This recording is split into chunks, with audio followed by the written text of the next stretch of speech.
In the day's other news, the U.S. ordered China to close its consulate in Houston by Friday, the latest move in an escalating campaign of pressure. The State Department cited concerns about espionage and intellectual property theft. We will look further into this story after the news summary.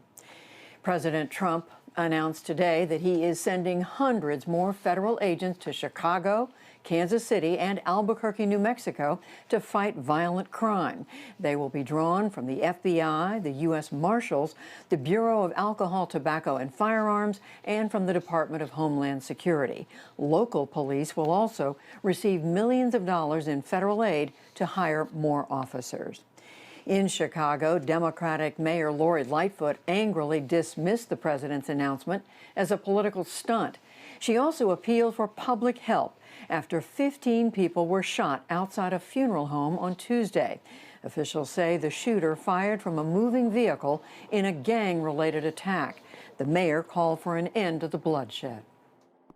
The senseless violence, this cycle of retaliation, picking up a gun, many times in petty grievances, picking up a gun that solves nothing but causes so much lifelong pain.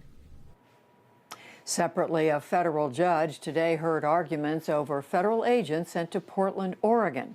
The state alleges that they have made illegal arrests and want an injunction.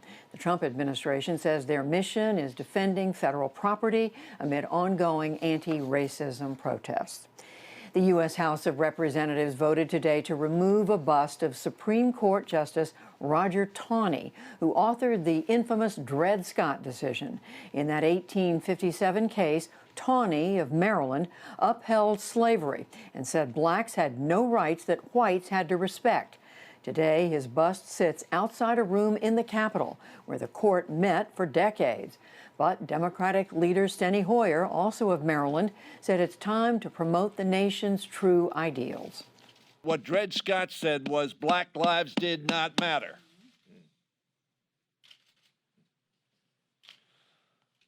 So when we assert that, yes, they do matter, it is out of conviction and conscience and appropriateness that in America, the land of the free and the home of the brave, that the land of the free include all of us. A bust of Thurgood Marshall, a Maryland native and the first black Supreme Court justice, would replace the Taney image. The bill also calls for removing statues of pro-slavery or Confederate leaders, but it's not clear if the Senate will agree or if President Trump will sign it. The House also approved the Great American Outdoors Act today.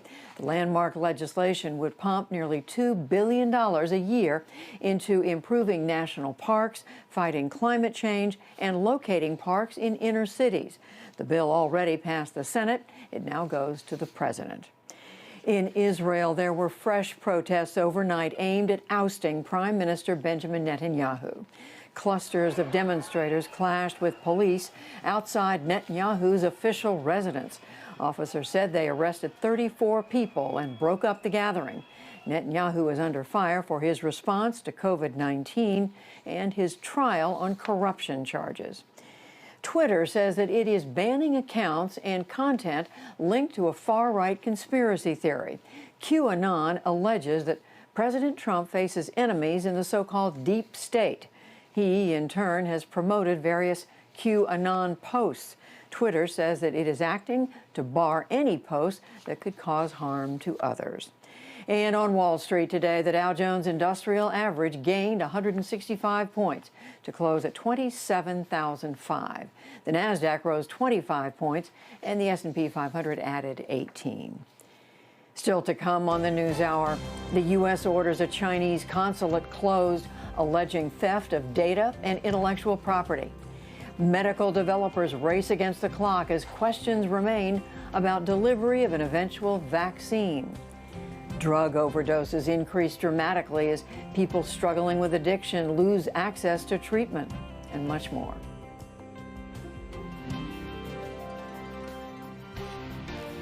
This is the PBS NewsHour. from WETA Studios in Washington and in the West from the Walter Cronkite School of Journalism at Arizona State University.